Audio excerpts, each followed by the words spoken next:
बड़ा आनंद बरस रहा।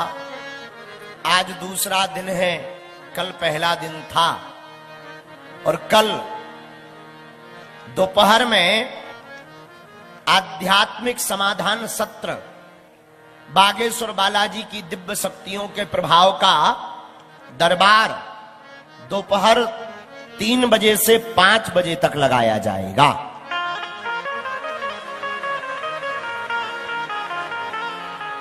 ताकि आपको भी दिक्कत ना हो। और 5 बजे आध्यात्मिक समाधान सत्र देने के बाद, प्रश्नोत्तरी होने के बाद, मानव जीवन की दैहिक दैविक भौतिक समस्याओं का समाधान हनुमान जी महाराज की अष्ट सिद्धियों के द्वारा पाने के बाद हम लोग सायं 6 बजे से पुनः जन्म से विवाह तक की राम कथा को गाएंगे। आज द्वितीय दिवस है। भगवान श्री सीताराम जी सरकार के चरणारविंदों को हम प्रणाम करते हैं। दादा गुरु जी को प्रणाम, बागेश्वर बालाजी सन्यासी बाबा को प्रणाम, व्यास महिमा के आचार्य पूज्य श्री वेदव्यास जी महाराज, आदि कवि महर्षि वाल्मीकि जी महाराज, और कलयुग में वही तुलसीदास के रूप में बन करके आए ऐसे कलिकुल शेखर पावन अवतार गुरुदेव भगवान श्री तुलसीदास जी महाराज, जगत गुरु भगवान को प्रणाम। आप सभी प्रियजनों को प्रणाम। हमारे वाम भाग में यहाँ के सभी विद्वत संत जन विराजमान है। सभी संतों के चरणों में नाक रगड़ का दंडवत प्रणाम। भूदेव ब्राह्मणों को प्रणाम। और जितना भी पंडाल में श्रोता विराजमान है, बगल खुले में बैठे, कुछ मैदान में खड़े हैं, कुछ लोग रोड पर चाय पपड़ी खा रहे हैं, जो जहां है। बाकी शेष प्रियजन, हमारे परिवार के सदस्य घर बैठे हुए देश विदेश में बागेश्वर धाम यूट्यूब चैनल के माध्यम से लाइव देख रहे, जो इस कथा को सुन रहे हैं या सुनेंगे, दूसरों को सुनवाएंगे, आप सबको भी हम एक चौपाई के साथ प्रणाम करते हैं। सिया राम मैं सब जग जानी, भैया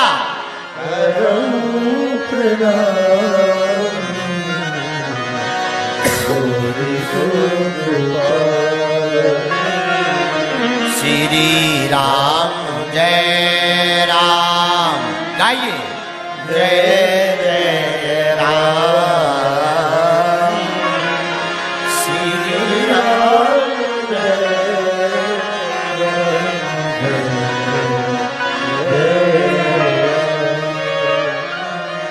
देखो, राम कथा मन के संशय को मिटाने वाली है।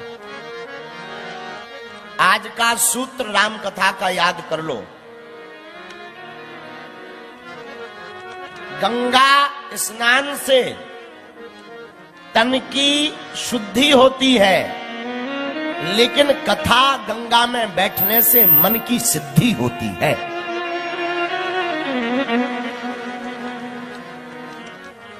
गंगा स्नान से केवल तन की शुद्धि होती है, लेकिन कथा गंगा एक ऐसी है जिससे मन की शुद्धि होती है।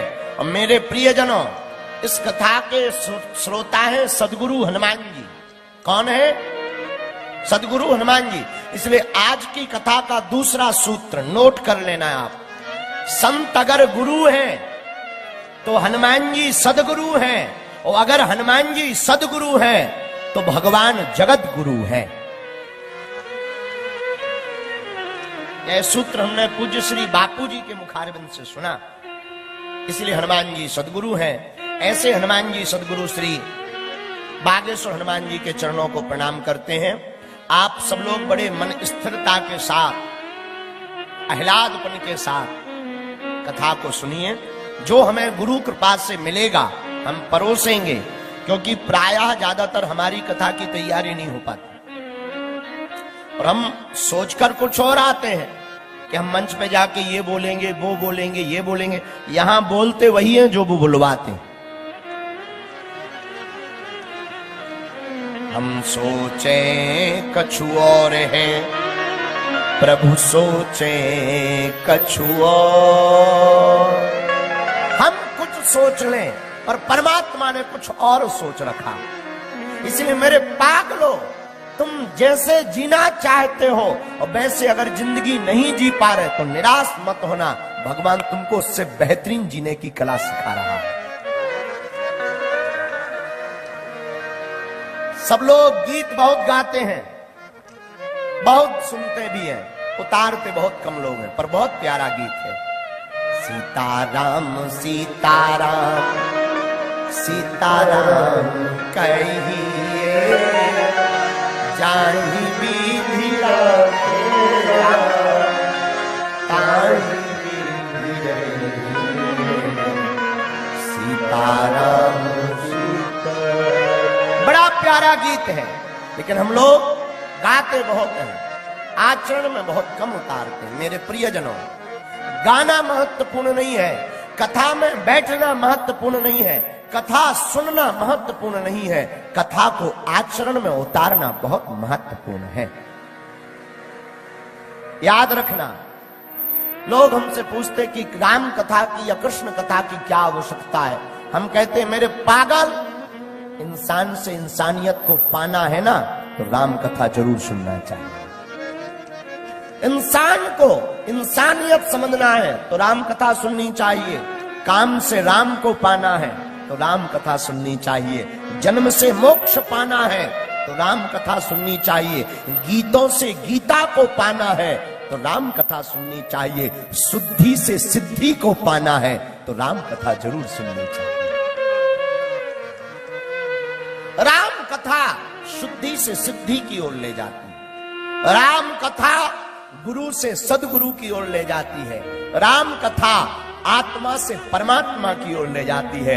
राम कथा इस पार से भव पार करवा देती है। इसलिए राम कथा बहुत जरूरी। मेरे आत्माओं, मेरे प्रियजनों, राम कथा इतनी आवश्यक जितनी श्वास जरूरी। और याद रखें, ये ध्यान रखें, आप कथा सुनने आए तो केवल कथा सुनिए, वृथा को मत सुनिए। और इस अपेक्षा में कथा बिल्कुल मत सुनिए कि आपका कुछ भला होगा। एक बात कहें, भला तभी होगा जब तुम दूसरे का भला करोगे। और याद रखना, जो दूसरे का भला करता है, भला का उल्टा लाभ होता है। जो दूसरे का भला करता है उसका लाभ हो जाता है। कभी आप विचार करना, भला को उल्टा लिखो तो भला का उल्टा होता है लाभ। बोलो ना, क्या होता है जी? जोर से बोलो ना। लाभ कौन नहीं पाना चाहता? हम तो ये जानते हैं कि हमारे सामने कोई नया आदमी पंडाल लगा के बैठा है और कहे कि जो हमारी कथा सुनेगा 100-100 का नोट बांटा जाएगा। 1.5 मिनट में तुम खाली कर दोगे। बाहर में गया, कथा की कथा, 100 रुपया, बागेश्वर महाराज अपनी छटरी बनाए, तुम तुरंत उस पंडाल में बैठ जाओ। लेकिन मेरे प्रियजनों, लाभ पाना है, एक काम कीजिए, दूसरे का भला कीजिए। अच्छा, दूसरे का भला क्या है? केवल संपत्ति से भला नहीं दूसरे का होता। आप दूसरे का भला सद्बुद्धि से भी कर सकते हैं, उसके विचार बदल करके भी कर सकते हैं, उसकी विचारधारा को परिवर्तित करके भी कर सकते हैं। किसी नशेड़ी को नशा से दूर करके भगवान से जोड़ सकते हैं, ये भी भला है। किसी प्यासे को पानी दे करके भी आप भला कर सकते हैं। भूखे को भोजन खिला करके भी आप भला कर सकते हैं। किसी अज्ञानी को ज्ञान देकर के भी आप भला कर सकते हैं। किसी रोते को हंसा करके भी आप भला कर सकते हैं। मेरे पागलों, महान वो नहीं है जो धनवान है, महान वो है जिसके पास धन तो है पर वो किसी के काम आ रहा हो। महान वो नहीं है जो पूजा जा रहा। मेरे पागलों, जरूरी नहीं है पूजने वाला भी महान हो। याद रखना, मंदिरों में तुम उन मूर्तियों का ध्यान करते हो, उनकी पूजा करते हो जो तुमने बनाई है, करना चाहिए। लेकिन मेरे पागलों, तुम्हें ध्यान करना भी हो ना तो कभी उन मूर्तियों को, उसका भी ध्यान करना जिसको तुमने बनाया है। जिसे तुमने बनाया। उन मूर्तियों का ध्यान बहुत जरूरी है, लेकिन कभी उस ईश्वर का ध्यान करना जिसको तुम्हें बनाया है। मेरे पागलों, परमात्मा ध्यान योग्य है, परमात्मा ज्ञान योग्य है, परमात्मा भक्ति योग्य है। परमात्मा में तो जितना डूबोगे सब संसार का रस तुम्हें फीका नजर आएगा। ज्यों ज्यों भक्ति का रंग चढ़ेगा दुनिया का हर रंग तुमको फीका नजर आएगा। लेकिन कहना बड़ा सरल, करना बहुत कठिन है। तो हम सब रामायण और रामचरितमानस के अंतर्गत चर्चा को गा रहे हैं और चर्चा बहुत प्यारी है। एक बात हम पहले आपको कह दें, अगर आप ज्ञानी बनकर कथा सुनने बैठोगे तो शायद तुम्हारी समझ में बहुत कम आए, क्योंकि ज्ञानी को समझना बहुत मुश्किल, समझाना बहुत मुश्किल है। ऐसे समझो कोई सो रहा हो, जगाना सरल है, भाई उठो बागेश्वर महाराज आए। कोई सो रहा हो, जगाना सरल है। कोई जाग रहा हो, उसे बताना सरल है। अगर कोई सोने का नाटक कर रहा हो, उसको जगाना बहुत कठिन है। कई बार छोटे छोटे बच्चे होते हैं, वो स्कूल उन्हें ना जाना हो ना, वो जाग तो रहे होते हैं पर आंख बंद करके पड़ जाते। चिल्लाते रहो वो नहीं सुनते, मां गाली भी बके नहीं सुनते। अब वो सो नहीं रहे, सोने का नाटक कर रहे हैं, अब इसको जगाना बड़ा कठिन। ऐसे कोई ज्ञानी हो ना, उसको समझाना बहुत कठिन है। कोई अज्ञानी हो, उसको समझाना बहुत सरल है। लेकिन एक और आदमी है जिसको और समझाना कठिन है। कोई ज्ञानी हो ना, अज्ञानी अपने आप को मानता ना हो, ऐसे आदमी को समझाना बहुत ही मुश्किल है। इसलिए हम आपको कथा के क्रम में सावधान करें। मेरी आत्माओं, कथा आपको सुननी है पर बहुत सावधानी पूर्वक। हमको ऐसे सुनना है जो हमें मिल रहा वो हमारा सदगुरु हमको बांट रहा है, हमारा गुरु हमको बांट रहा है। हम खाली हैं।